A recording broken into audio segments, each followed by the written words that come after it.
Talking Business, a podcast produced in Melbourne, Australia. The podcast is available on the Acast site, my own website, the Apple Podcast Store, or wherever you go to get your podcasts. Or you can get it at the Business Acumen website at www.businessacumen.biz or at Banking Day. This week's Talking Business is brought to you by multi-award-winning law firm McDonald Legal, experts in the areas of dispute resolution and commercial and property law. For the most exclusive access to leading economists and business leaders from around the world, subscribe to Talking Business from our website, leongettler.com. I am Leon Gettler. My job is to review and monitor the week's news in business, finance and economics. I bring it all to you every week. This is episode number 7 in our series for 2023, and today's date is Friday, March the 17th. First, I'll be talking to Dr. Sanjay Warrier about the business of healthcare during the pandemic. And I'll be talking to EY economist Sherelle Murphy about Australia's GDP and outlook. But now, let's talk to Sanjay Warrier. Sanjay, how has COVID impacted the health sector generally, and more specifically your area? Yeah, like in terms of COVID, we have seen a reduction in breast cancer referrals, and generally in the healthcare setting, specifically if we look at varying times, there has been a reduction and then an increase and then a drop again.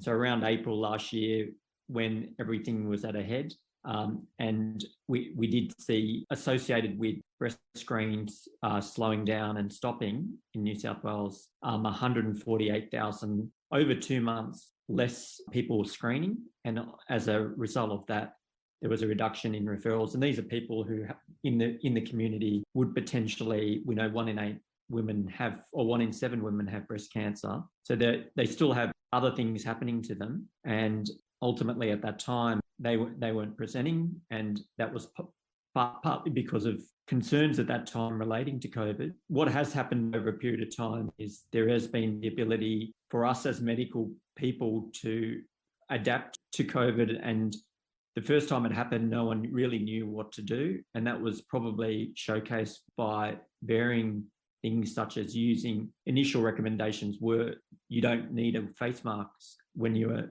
seeing patients. And then things have adapted a long way when it comes to PPE. So we're a lot more now keen to be engaging people with symptoms and also encouraging screening as well.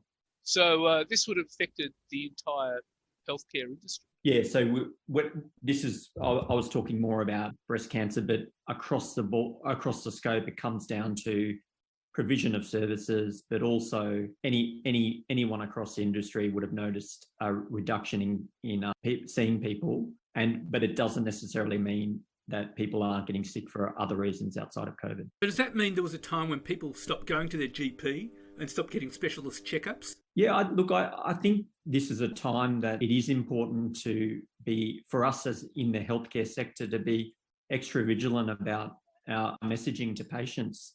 And they have pulled back, and there is a concern that they will potentially end up with other things happening that potentially could be curable. And it is about messaging to the public. It is about whether it's government, whether it's through campaigns. There will be across Australia, and particularly in multicultural cities like Sydney and Melbourne, it's not just the one demographic either. It can be across. In our area health, we've got a lot of culturally linguistic things that we need to target. And when you look at our screening program, we've had to send out, when we restarted it, there are certain patients just in our area, we had 4,000 less screens, and a lot of them are from non-English speaking backgrounds. So we did a lot of advertising and calling using telehealth services, but in multiple languages to try and target these groups so that they'd come back and do their potential screens for breast cancer. So I think as a medical profession, we've got an obligation to ensure that people are aware that if they have symptoms, that they should go and seek a specialist opinion. But in the post-COVID era, that means the entire medical industry has to innovate and innovate carefully. Yeah, it's finding that balance. I think not everyone. It should come from the top. So we do have bodies such as the government. We've got Cancer Institute in New South Wales. We've got breast cancer advocacy groups when we talk about breast cancer, such as BCNA which advocates strongly for patients. So it's not just, and Cancer Australia. So there are a bunch of people along the breast cancer space who can do that advocating, but it's important that patients are seen. I think when it initially happened in April last year, we moved a lot to telehealth, which has its role. But there is also that group of patients that potentially didn't have the support through that means. So it's not everything. And we have the appropriate PPE to see patients who have symptoms and to make sure that they're appropriately looked after and rationalising those risks with them. So it's just an important message to get across, that people will still have other things happening to them across the health sector, and it's important that we provide those services as well. The bottom line is a lot of people are very uncomfortable with telehealth and they don't know how to handle it. Yeah, like there are appropriate reasons for it, and part of our practice has been adapting, as has been a lot of practices. We were an early adopter of Zoom and setting up online for appropriate people. But then it's just making sure that those that need to be seen are seen, and those that aren't comfortable in that environment are also appropriately seen as well, with appropriate screening. And if you look at our hospital, the way we've approached it is when people are having surgery, they will be tested prior. We're currently in the middle of having cases in Sydney and appropriately screened relating to symptoms prior to having potential procedures. And then in the past, we really struggled with all staff about concerns relating to PPE, relating to ability to see patients face to face. Whereas with time, what's happened, we've got more comfortable with people, whether it's the surgeon or the radiographer or the theatre staff, they've got used to looking after patients with PPE and assuming people have COVID. So it is important that we deliver the services where we can for appropriate patients face to face as well. So what other innovations can you introduce to get more people seeing their doctors? Yeah, I think from a local perspective, so when I talk about my practice, we do a lot of messaging online. We send out just to our base. We basically are phone calls to our patients. We're sending out newsletters to them. We're on LinkedIn as well, updating things to them, just so they're aware that if they have symptoms. But on a bigger scale, I think it comes back to messaging with government, BCNA, with other organisations to make sure that it's not just about COVID. COVID's very important, but it's important that the group that are having symptoms are seeing their GPs and getting those things checked as well. And this will keep going. So it is important that that's not lost in all of this. But over 2 months last year, we had a significant reduction. And I think it's in that messaging somewhere, we need to make sure that we're not losing sight that if we get delays in diagnosis, we end up with poorer outcomes for patients. But as we enter the 4th year of the pandemic, COVID is far from over. Yeah, it is. I do think that generally when you look back to when it started and how most people are now, they are aware to keep distance. They are wearing masks. Our medical staff are ready and prepared to be able to see people face to face as well, where appropriate. And it's just getting those messages across, I think, to the broader community that don't forget about doing the things that you need to do to make sure that you live a long life as well. And with all those extra bits and pieces with PPE and telehealth, there's no reduction in the medical care. No, I think we shouldn't be seeing a reduction in medical care. And it's a very interesting point, because when it started, there was a rationalisation about potentially what type of surgery we would do for patients. And that was a reflection of concern relating to the scale of outbreak. And it may have been appropriate at that time, but we quickly changed that. And what I mean is there's certain breast cancers where we give chemo first, and rather than necessarily operating on, and the types of operations sometimes early in the piece, there was a recommendation to keep things very simple, but leads to sequelae of outcomes for the patient as well. So it's getting them to be seen early, which allows for a better outcome, but it's also giving them the appropriate level of care as well. And I do think that at the moment we are able to do that. Obviously, it's a fluid environment and things can change, and we will have to adapt depending on resources with time as well. So you would expect this would change the medical industry generally? I think we, as a group, we are getting more savvy. We know that communication needs to be very effective with our patients and with our groups, whether it's a consumer, the GP, and it is important that the health sector is proactive in this to ensure that patients aren't delaying symptoms that could potentially be treatable or curable. Okay. Well, that's quite fascinating stuff. But yeah, look, thank you very much for your time. Thanks, Leon. Appreciate you having us on. Now let's talk to EY economist Sherelle Murphy. Well, Cheryl, tell us about Australia's GDP figures show we're slowing down. It's 2.7%, and also the RBA introduced interest rate rise for the 10th time. What's your view about that? Yes, so the economy is slowing, and it does seem to be responding, at least in an activity sense, to what's going on with interest rates. In other words, we can see quite directly in those national accounts that the interest repayments by households have jumped. In fact, they've jumped really dramatically by 85% in the space of a year, in fact, to about $20 billion. And disposable income as a result has actually fallen in the last quarter. So we can see that the household budget is definitely being squeezed by those rate hikes. The Reserve Bank, though, isn't done. And we saw, of course, the 10th successive rate hike. So we saw the 10th successive rate hike from the Reserve Bank. Some of those have been 50 basis points, but today, obviously 25 basis points, and the cash rate's gone from 0.1% to 3.6%. So there's been lots of tightening, but from a very low base. Interest repayments are definitely going up, but again, they started pretty low. The Reserve Bank, though, doesn't target income. It doesn't target GDP or consumption or income.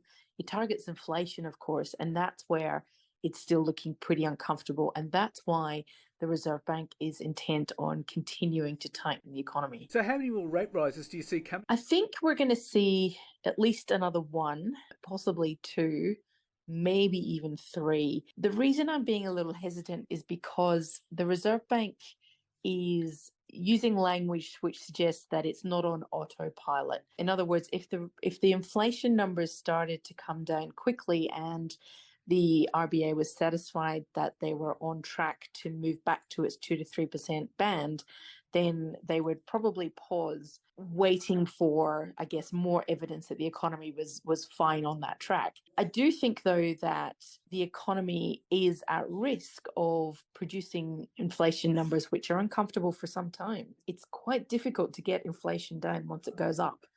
It's quite sticky on the downside, if you like. And when we think about what might go up in terms of prices in future, it's probably things related to services.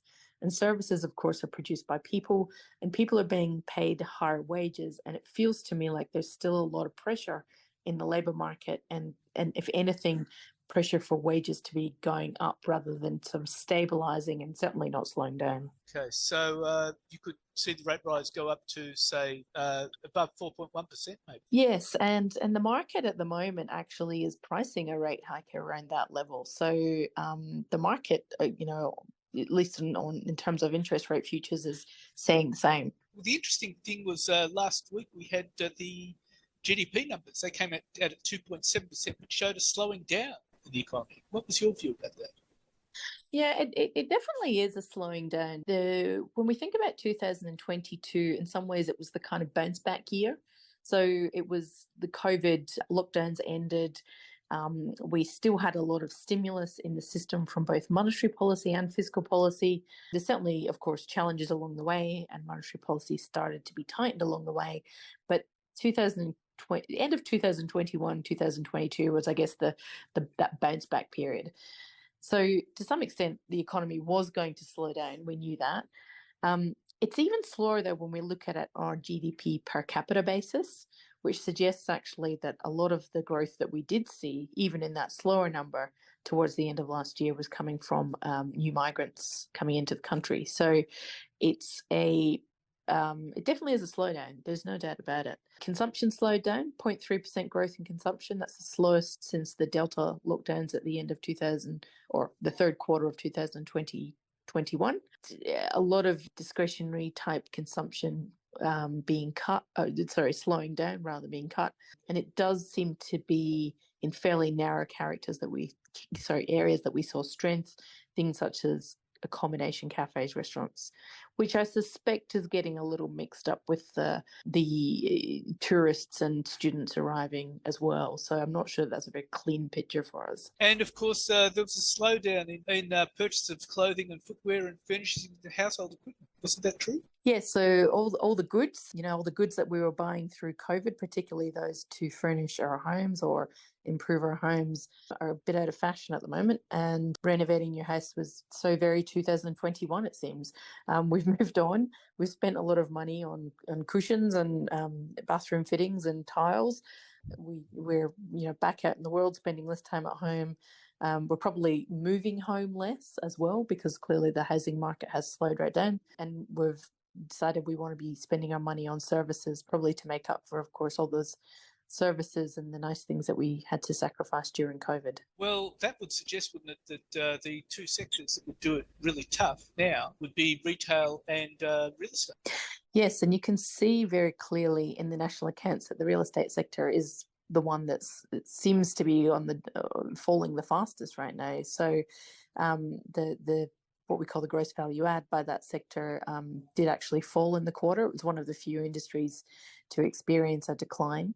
Anything to do with housing, so not just the sort of selling of houses, but the supplying of fittings for houses, financing of houses, the building of houses, anything in that realm is definitely slowing down, because housing, of course, is one of the first parts of the economy that feels rate hikes. With the households pulling back on spending, it would kind of throw through the retail.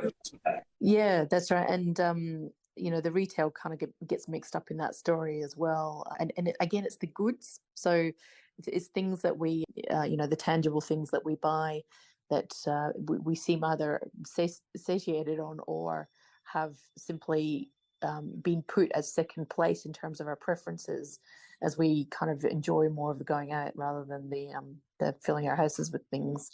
Now just back on the RBA and inflation, you said inflation is going to be tougher to control now. It could be. There's a number of reasons for this. Some of them are fairly short term and some of them are quite long term. Some of them are just related to the fact that getting inflation down once it's up is hard, because inflationary expectations start to change. So the fact that people see higher prices mean that they start to price in higher prices to their behavior. So for workers, that means that they ask for higher wages. The unions on their behalf will ask for higher wages to meet the cost of living. From a business's point of view, their input costs are going up, and the cost of, therefore, supplying to their customers is becoming higher, and so they're passing on rate hikes. It's difficult to convince people once you're in that situation that things will go the other way, and therefore it does tend to sort of take some time to calm down again. From a longer term perspective, Governor Lowe from the Reserve Bank has told us about some of the factors that will be difficult for inflation there. Here, of course, we're talking about climate change, the transition to renewable energy, the climate events, even which are, unfortunately impacting some of our agricultural sectors and causing some problems there. They're affecting road transport, and we do expect to see more of these types of events going forward.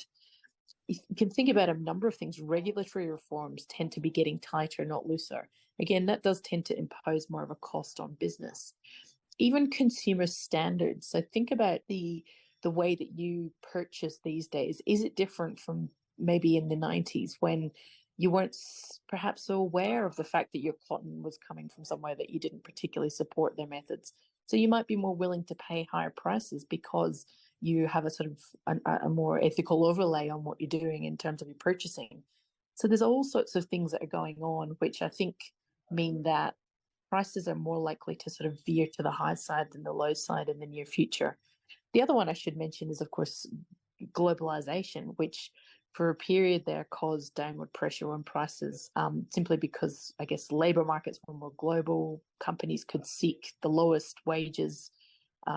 They could seek the lowest input costs across the world. Now, we've seen a number of ways that that's started to tighten up, particularly because of tensions between, say, the US and China, the way the US is trying to nationalize production, all these things inevitably means it costs more to buy the inputs for business. Well, Sherelle, that would suggest that we're a long way off from the RBA reaching its target band of 2%. I think so. And, I've definitely been on the side of being more worried about inflation than less. In other words, I think it's probably going to hang around and torment us for a while yet. And it doesn't necessarily mean I think inflation is going to get higher, but the rate of price growth will still go up, and it will go up at a rate which is way too high for the Reserve Bank to be comfortable with. And therefore, they will have to continue the pressure on prices with higher rates, until the point, of course, that becomes either sort of untenable because they simply kind of crushing the economy too much, or they actually are successful and prices do start to fall because the heat comes out of the economy. Well, Sherelle, that's been fascinating stuff, and thank you so much for your time. My pleasure, anytime. Thanks, Liam. Need legal information or legal advice? Today's podcast is brought to you by multi-award-winning law firm McDonald Legal, experts in the areas of dispute resolution and commercial and property law. For a free consultation on your legal matter, McDonald Legal can be reached on 03 9070 1107 or by visiting the website www.mcdonaldlegal.com.au. So what's happening in the news? Well, China's efforts to ramp up lithium extractions could see it accounting for nearly a third of the world's supply by the middle of its decade, according to UBS AG. The bank expects Chinese-controlled mines, including projects in Africa, to raise output by 705,000 tonnes by 2025 from 194,000 tonnes in 2022. That would lift China's share of the mineral critical to electric vehicle batteries to 32% of global supply, from 24% last year. The race to secure lithium is playing out at the highest levels, with nations including the US prioritising access to the materials necessary for making batteries as the world turns away from fossil fuels. China's needs are particularly acute because it is home to the world's biggest market for new electric cars. An oil giant Saudi Aramco has reported earnings of US 161 billion, that's Aussie 244 billion last year, claiming the highest ever recorded annual profit by a publicly listed company and drawing immediate criticism from activists. The monster profit by the firm, known formerly as a Saudi Arabian oil company, came off the back of energy prices rising after Russia launched its war on Ukraine in February 2022, with sanctions limiting the sale of Moscow's oil and natural gas in Western markets. The profit equates to 668 million a day. Aramco also hopes to increase its production to take advantage of market demand as China re-enters the global market after lifting its coronavirus restrictions. That could raise the billions needed to pay for Crown Prince Mohammed bin Salman's plans to develop futuristic cityscapes to pivot Saudi Arabia away from oil. However, those plans come despite growing international concerns over the burning of fossil fuels, accelerating climate change. Meanwhile, higher energy prices already have strained relations between Riyadh and Washington, as well as driven up inflation worldwide. And the fallout from the collapse of Silicon Valley Bank, the largest bank to fail since the 2008 financial crisis on Friday, and the second largest bank failure in US history, has roiled global markets and left billions of dollars belonging to companies and investors stranded. The collapse of 3 US banks since Friday has spooked investors and customers, even in the face of policymakers introducing measures to protect depositors and taking steps to bolster liquidity and shore up the banking system. How did it happen? The seeds of the problem were sown when SVP invested heavily in long-dated US government bonds, including those backed by mortgages. These were, for all intents and purposes, as safe as houses. But bonds have an inverse relationship with interest rates. When rates rise, bond prices fall. So when the Federal Reserve started to hike rates more rapidly than markets expected to combat inflation, SVB's bond portfolio lost significant value. A crucial lender to US technology startups, the bank came under pressure as Silicon Valley funding dried up, the result of an economic slowdown and rapidly rising interest rates. The crisis is beginning to spread around the world. Startup founders in California's Bay Area are panicking about access to money and paying employees. Fears of contagion have reached Canada, India and China. In the UK, SVB's unit is set to be declared insolvent, has already ceased trading and is no longer taking new customers. On Saturday, the leaders of roughly 180 tech companies sent a letter calling on UK Chancellor Jeremy Hunt to intervene. SVP also provided loans, debt and other banking services to a spate of startups with operations in Australia, which will have ripple effects in this market as some seek out other funding options or have their accounts frozen. This means Australia's big tech investors have been caught up in the collapse of Silicon Valley Bank, the second biggest bank failure in US history, after it emerged dozens of local startups with money tied to the financier through the nation's major venture capital funds. Australia's largest venture capital firms, Blackbird along with Airtree, Squarepeg and Folklore, confirmed they hold exposure to the collapsed lender in what's being labelled a potential extinction-level event that could set startups back a decade. Canva, one of the country's highest profile technology groups, has emerged among a raft of Australian firms struggling to recoup money deposited with Silicon Valley Bank, as local venture capital funds reassure investors they can plug funding holes in their portfolio companies. SVB made a concerted push to expand its client base in Australia in the past 2 years, attracting a number of companies to its services, including Crimson Education, an educational platform, Morse Micro, a local semiconductor maker, and the BHP-backed mine sensor, PlotLogic.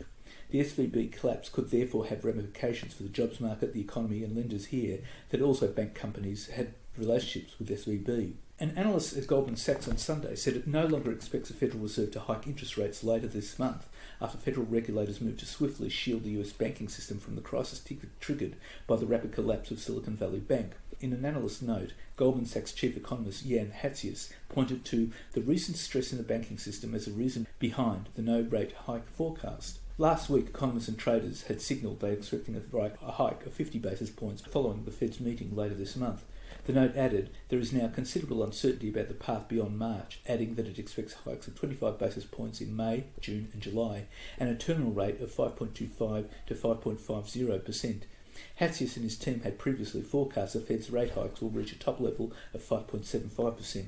An American NASDAQ-listed cybersecurity giant, Rapid7, fears too few educational opportunities and a lack of public-private sector partnerships could dramatically undermine Australia's ambitions to be a world leader in cybersecurity. Rapid7 Global Chief Scientist and Head of Research Raj Samani, who has assisted multiple law enforcement agencies on cybercrime cases and is a special advisor to the European Cybercrime Centre in The Hague, said the firm was prepared to invest significantly in cybersecurity education in Australia. In his first visit to Australia last week, Mr Raj attended several roundtable meetings with leading Australian companies who revealed their concerns about a lack of training opportunities to build a significant local workforce to fight cybercrime. Rapid7's Mr. Samani said his firm had recently partnered with the University of South Florida in North America on an education program to allow students in the US to come through and work on real data and projects. He said he would be open to striking similar partnerships in Australia. AusCyber, the Australian Cyber Security Growth Network, has estimated that the shortage of local cybersecurity workers could reach 18,000 roles in Australia in the next decade.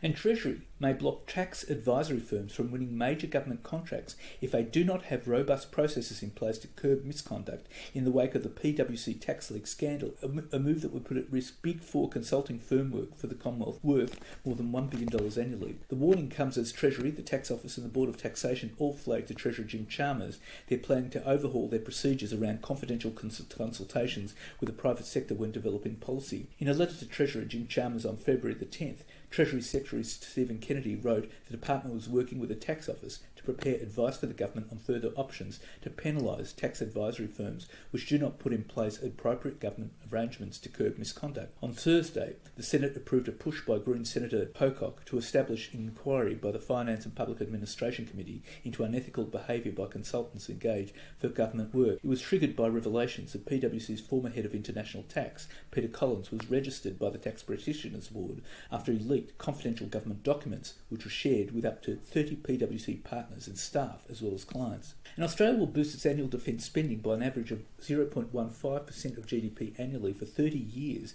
to cover the acquisition, construction and operation of nuclear-powered submarines under the AUKUS Pact, bringing the total cost to between $268 billion and $368 billion. However, the bulk of the cost will largely be borne by future governments. Numbers released on Tuesday to coincide with the official announcement show AUKUS will cost the budget $9 billion over the next 4 years and up to $58 billion over the next decade, with the creation of 20,000 jobs, mainly in South Australia and Western Australia. However, the initial $9 billion cost over the forward estimates will be fully offset by savings elsewhere in defence. This includes $6 billion that would have been spent on the now abandoned French attack-class submarines. The other $3 billion saving will be detailed in the Defence White Paper to be released in April. Similarly, the $50 to $58 billion medium-term cost will be reduced by $24 billion that will not be spent on the French subs. This This takes the total cost over the first 10 years to $26 billion to $34 billion. Details of the AUKUS program launched in San Diego, California on Tuesday morning, AST, by the leaders of Australia, the United States and the United Kingdom, confirm Australia's acquisition of nuclear-powered submarines will be stepped up in 3 phases, culminating in the domestic production of 8 vessels starting in 2042. Starting this year, there will be increased visits of US submarines, and from 2026, British submarines. From 2027, they will be stationed in Australia as part of a rotation. The second step starts in 2033, when Australia will acquire the first of 3 second-hand Virginia-class submarines to cover the capability gap. The next will be bought in 2036, and the one after that in 2039. Up to 5 could be purchased if need be. Without these subs, Australia would have had to rely on the ailing Collins-class submarines until the 2040s. And the Japanese government will tip in $2.35 billion towards a clean hydrogen gas project designed to make Victoria's Gippsland region the centre of the world's first liquefied hydrogen supply chain. Some of Japan's largest industrial conglomerates are spearheading the hydrogen energy supply chain project, which aims to convert brown coal from AGL's Loyang mine into hydrogen, which would then be liquefied and shipped to Japan. Carbon capture and storage technology would be used to store the carbon emissions in depleted oil and gas reservoirs in the beneath Bass Strait. The funding from Japan's Green Innovation Fund comes as the project enters a commercial demonstration phase following a pilot project last year that delivered liquid hydrogen to the port of Kobe in Japan. As part of the funding deal, a joint venture between one of Japan's largest utility companies, J-Power, and trading house Sumitomo Corporation has been selected to produce the hydrogen via coal gasification. Kawasaki Heavy Industries Iwatani Corporation, a part of the Japan Suso Energy JSC consortium that will oversee the liquefaction, loading and transportation process. And the world's biggest offshore wind power developer has ambitions to develop up to 5 gigawatts of generation capacity, have aggressive entry plans into the nascent sector in Australia, and may also consider buying a stake in the country's most advanced offshore venture. Mads Nipper, Chief Executive of Denmark's Ørsted, said the firm is extremely excited about the potential in Australia, given the federal government's commitment to 2030 emissions reduction targets and net zero emissions by 2050, and the goals set by the Victorian state government for offshore wind. He said Australia's combination of world-class wind resources, relatively shallow water depths off Victoria, and its stable regulatory framework makes it a really attractive market for us. Listed on NASDAQ Copenhagen, with a market value of 244.7 billion Danish kroner, that's 52.9 billion Aussie dollars, Ørsted has transformed itself from an oil, gas and coal-powered producer, previously named Dong Energy, to now producing more than 90% of its energy from renewables. Ørsted, which has developed more than twice as much offshore wind capacity than its nearest rival, has sounded out potential acquisitions in renewables in Australia. It was an early participant in the auction process for CWP Renewables, a large portfolio of wind and solar assets that was eventually bought by Andrew Forrest's Squadron Energy for $4 billion plus. But Mr. Nipper said that while Ørsted keeps its eyes wide open on acquisition, its main focus in Australia was on developing its own offshore capacity from scratch. And Lauren Cranston, the daughter of a former Deputy Commissioner of the ATO, Michael Cranston, has been found guilty of a role in a $105 million tax fraud conspiracy. Both Lauren Cranston and her brother Adam were among 5 people to face a trial in the New South Wales Supreme Court, which began last April. The court heard allegations of a long-running scam in which the accused parties ripped off the government by keeping more than $100 million in GST and pay-as-you-go tax. It was alleged a legitimate payroll company called Plutus Payroll was used to collect gross wages from employers before money that should have gone to the ATO was siphoned off into second-tier companies to distance the defendants from the fraud. It was a Crown case that random, unconnected and sometimes vulnerable parties were installed as directors of these companies. Last week, the jury found Adam Cranston and co-accused Dev Menon and Jason Onley guilty of conspiring to dishonestly cause a loss to the Commonwealth and conspiring to deal with the proceeds of crime. And the corporate watchdog is investigating several superannuation funds for greenwashing under consumer protection laws and suspects these matters will result in court action. Danielle Press, Commissioner of the Australian Securities Investments Commission, said members of the public were reporting significant misconduct in this space and that the compulsory nature of super meant it was taking an especially tough stance. Her comments follow ASIC launching a landmark greenwashing case against retail superannuation giant Mercer, alleging it misled members of its Sustainable Plus fund by claiming it excluded investments in companies involving carbon-intensive fossil fuels, alcohol production and gambling. But the fund was actually invested in nearly 50 oil, coal, beer and wine and gambling companies, ASIC said, including AGL, BHP, Whitehaven Coal, Treasury Wine Estates, Crown Resorts and Tabcorp. Some funds, such as Uni Super, argue that their investments in fossil fuel companies still align with sustainability goals, as the sheer size of their holdings give them influence over how these entities drive the energy transition. But Ms. Press said any funds making such claims needed to be able to back that up with evidence of how they were wielding that influence and whether it was effective. And a $5.8 billion ethical investment fund in Australia sold all its shares in Lendlease Group, one of the country's biggest property developers, saying a planned housing project in southwest Sydney threatens a vulnerable koala colony.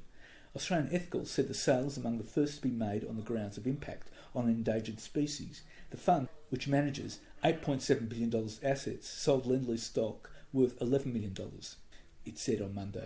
The excerpt forms part of a growing policy shift among professional money managers. Environmental, social and governance-focused investments worldwide are set to almost double to $34 trillion in 2026 from 2021 levels, according to PwC. A mining giant, Rio Tinto, is muscling itself into a position of global dominance in copper production, a key base metal in the world's transition to green energy, as it ramps up output from its enormous Oyu Tolgoi copper mine in Mongolia's remote Gobi Desert. The Anglo-Australian miner is pressing ahead with underground extraction, sinking kilometre-deep shafts into the Mongolian desert to mine the huge amounts of copper needed to satisfy demand for green energy technologies as nations rush to decarbonise their economies. After settling its long-running differences with the Mongolian government, the miner on Monday began increasing production of copper concentrate from underground ore bodies at Oyu Tolgoi, a milestone that will eventually reach peak production of a critical mineral with 500,000 tonnes a year, making it one of the world's largest copper mines. Rio has been extracting gold and copper from the mine's open-cut operation since 2012, but is now proceeding with the more technically challenging task of extracting the mineral from deep underground, unlocking the most valuable part of the mine. Rio's underground prospect has been beset by a series of long delays and cost blowouts since construction began in 2019, compounding a long-running dispute with the Mongolian government that ended last year when Rio waived US $2.4 billion, that's $3.6 billion Aussie in debt owed by the government. The mine's expansion was first anticipated to cost US $5.3 billion, but is now forecast US $6.92 billion. And that's it for this week. And next week I'll be talking to Ian McCadden, the CEO of Capsify, one of Australia's leading software providers for enterprise architecture and innovation. And I'll be talking to Indeed economist Callum Pickering about the latest unemployment figures. This show is brought to you by multi-award-winning law firm McDonald Legal, experts in the areas of dispute resolution in commercial and property law. For a free consultation on your legal matter, McDonald Legal can be reached on 03 9070 1107 or by visiting the website www.mcdonaldlegal.com.au. In the meantime, you can catch me on Facebook, Twitter, Instagram, LinkedIn and YouTube. And if you want, leave a comment. For the most exclusive access to leading economists and business leaders from around the world, subscribe to Talking Business on the Apple Podcast Store or on my website, leongatler.com. Wishing you all the safety